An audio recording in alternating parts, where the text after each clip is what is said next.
The soft click of the keycard unlocked the door to Suite 1204, and Margot slipped inside with practiced silence. Sunlight streamed through floor-to-ceiling windows, illuminating the opulent space of the Westbrook Hotel's presidential suite. She pushed her cleaning cart forward, careful not to disturb the plush cream carpeting that probably cost more than her monthly rent. A man in a monogrammed silk robe lounged on the sectional sofa, his attention fixed on the financial news playing on the massive television. He didn't look up as Margot entered, just raised his hand slightly to acknowledge her presence, the barest minimum of recognition. "Good morning, sir. I'm here to clean your suite," Margot said, her voice carrying the gentle lilt of her Canadian upbringing. The businessman grunted, eyes never leaving the stock tickers scrolling across the screen.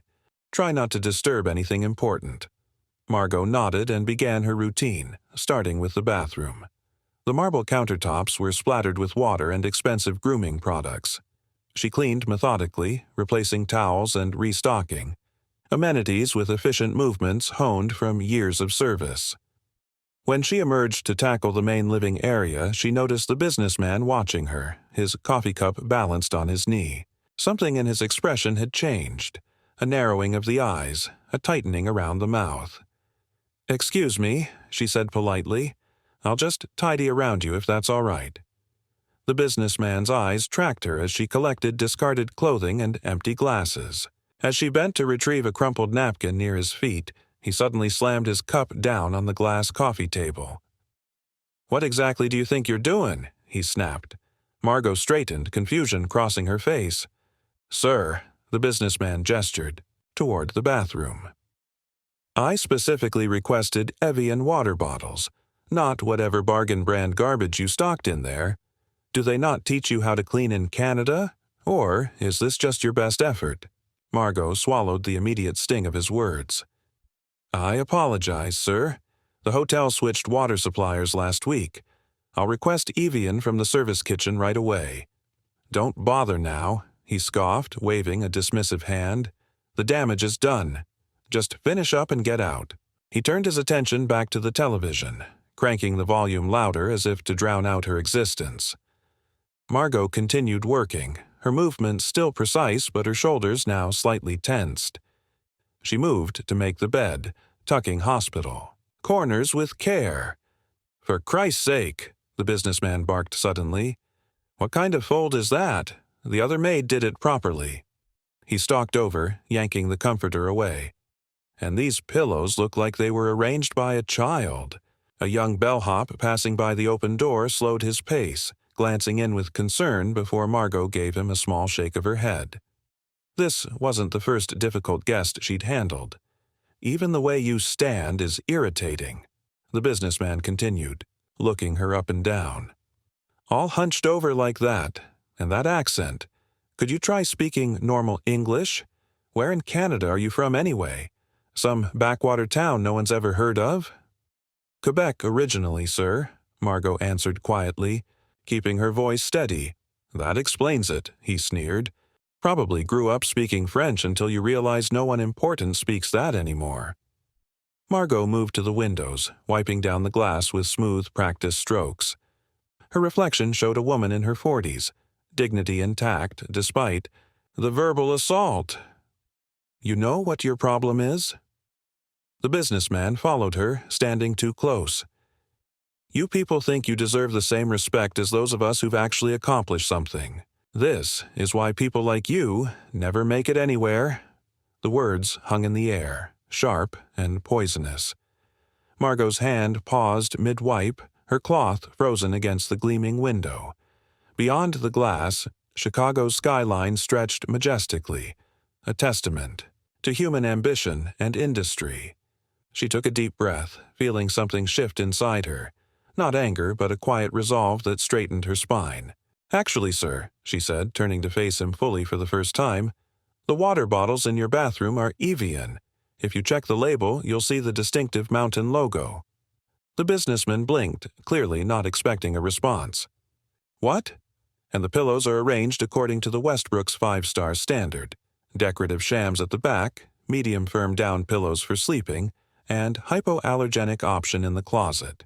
Her voice remained soft but had lost its apologetic tone. Two housekeepers lingered by the doorway now, pretending to organize their carts while watching the exchange. "I don't care about the damn pillows," the businessman growled, though a flicker of uncertainty crossed his face. "Just do your job and stay out of my way." "I am doing my job, sir," Margot replied, resuming her cleaning with unhurried precision. "I've been doing it for 22 years at hotels across North America." The businessman scoffed, but his confidence had wavered slightly. He retreated to the sofa, jabbing at his phone screen as if conducting urgent business. Margot moved to dust the antique desk where papers were scattered. She noted the logo on the documents, Westmont Development Group, and the urgent stamp marking several financial reports. "Don't touch those." The businessman lunged forward, gathering the papers hastily. Margot stepped back, observing the perspiration now visible on his forehead, the slight tremor in his hands. "Tell me, sir," she said, tilting her head thoughtfully, "does treating people this way make you feel powerful?" The businessman's face flushed crimson. "What did you just say to me?" "I asked if treating people this way makes you feel powerful," Margot repeated calmly, continuing to dust around him. "It's just that I've noticed a pattern with guests who speak to staff the way you do." "I don't need to justify myself to the help," he snapped, but his voice had lost some of its edge. He straightened his robe, cinching the belt tighter as if preparing for battle. "You have no idea who I am or what kind of pressure I'm under." A small crowd had gathered outside now, the housekeepers joined by a room service waiter balancing a tray of untouched breakfast and a young woman in a management suit. None entered, but all watched with undisguised interest. "True," Margot acknowledged, moving to collect discarded towels. "But I do know that powerful people rarely need to remind others of their importance." The businessman attempted a dismissive laugh that came out more like a cough. "That's rich, coming from someone who cleans toilets for a living." Margot nodded thoughtfully. "There's dignity in all work done well, sir. But from where I'm standing, you don't look powerful at all. You look afraid." His jaw tightened as he stalked to the minibar, yanking out a tiny bottle of bourbon despite the early hour. The glass clinked against his wedding ring as he poured with unsteady hands. "Afraid? That's absurd," he muttered, but his eyes darted to the financial papers he'd hastily stuffed into his briefcase. "You should be careful making accusations about people who could have you fired with one phone call." Margot smiled slightly, not in mockery, but with surprising compassion. "Perhaps, but I don't think you'll make that call." The businessman downed his drink in one swift motion, eyes never leaving Margot. "You know nothing about me." "I know your company is facing a serious financial investigation," Margot said quietly, nodding toward the papers. "Those documents have the SEC letterhead. I also know you've been here for 4 nights, and you haven't once left the hotel or received visitors." His face paled. "You've been snooping through my things?" "No, sir. I simply pay attention. The same way I notice that you wear your wedding ring but have no photos of family, that you leave the news on constantly but mute it whenever certain names are mentioned." The businessman moved to the window, staring out at the city as if seeking, or escape. "This is harassment. I'll have you reported." "You certainly could," Margot acknowledged, straightening the couch cushions. "But I'm just doing my job thoroughly. Something I imagine you once took pride in yourself, before whatever's happening now." His shoulders sagged almost imperceptibly. For a moment, the arrogance slipped, revealing exhaustion underneath. The hotel manager stepped forward from the doorway, concerned. "Is everything all right, Mr. Westmont?" The businessman, Westmont, waved her away. "Fine. Just finishing up here." Margot continued working in silence, aware that she'd struck a nerve. The room felt different now, the power dynamic visibly shifted.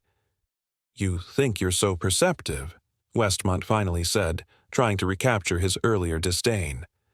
"Just because you've cleaned up after rich people for years." Margot shook the last pillowcase into place. I've cleaned rooms for men like you before. You're not as untouchable as you think.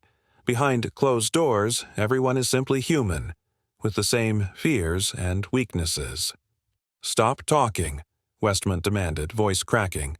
"You have no right to speak to you as an equal," Margot finished, meeting his gaze directly. "Perhaps that's the problem. When was the last time someone spoke to you without wanting something in return?" Westmont's knuckles whitened around his empty glass. "You need to leave. Now." "In a moment. I haven't finished the windows." Margot returned to her work, methodical and unbothered by his growing agitation. "I said get out." Westmont slammed the glass down, causing the small audience at the door to flinch, but Margot didn't react, continuing her task with practiced ease. "Your company is being investigated for fraud," she stated matter-of-factly. "The Chicago Tribune mentioned it yesterday. That's why you're hiding here instead of facing your board of directors."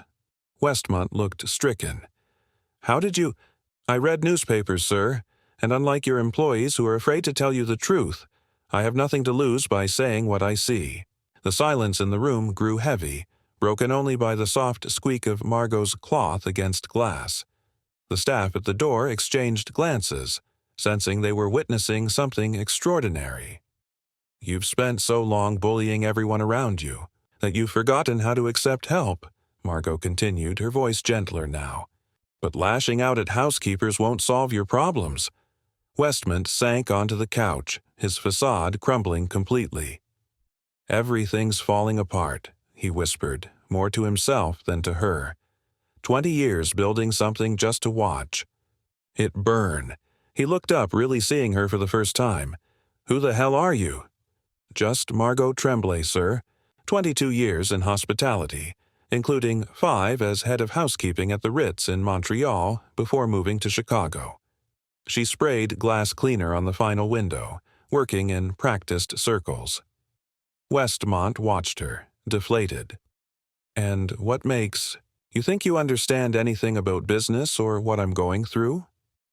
"My husband was an investment banker before he passed," Margot replied. "He taught economics at McGill University. I proofread his papers for years." The revelation hung in the air. The businessman's assumptions visibly unraveled as he reassessed the woman before him.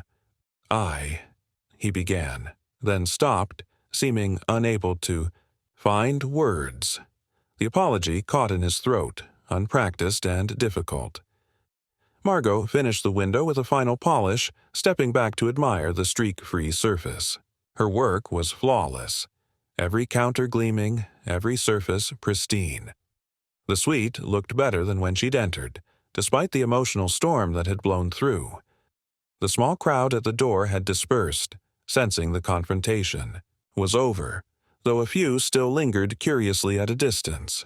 "Your suite is clean now, sir," Margot said professionally, gathering her supplies. "Is there anything else you need?" Westmont shook his head, unable to meet her eyes.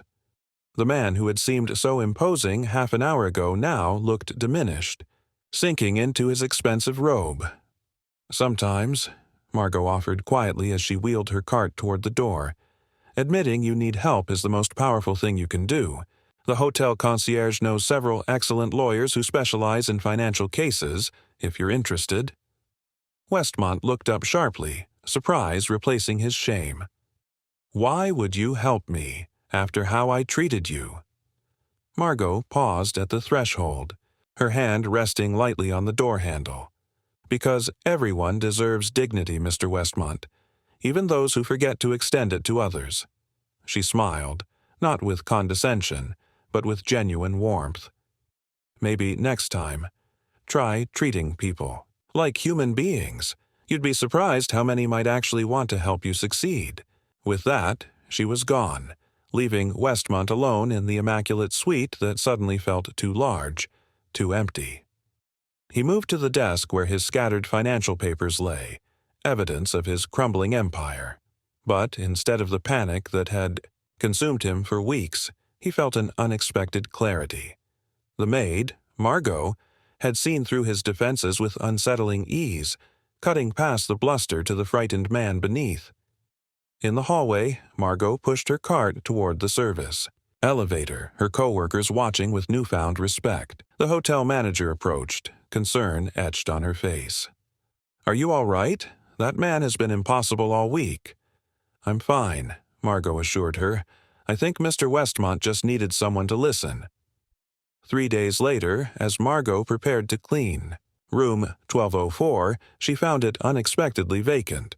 At the front desk, she discovered Westmont had checked out early that morning. "He left something for you," the receptionist said, handing over an envelope. Inside was a handwritten note. "Thank you for the reminder about dignity. It worked, both with my board and with myself. The concierge's lawyer was excellent." Beneath the note lay a generous tip and a business card with a simple handwritten addition. "If you ever decide housekeeping isn't challenging enough." Margot smiled, tucking the card away as she returned to her cart.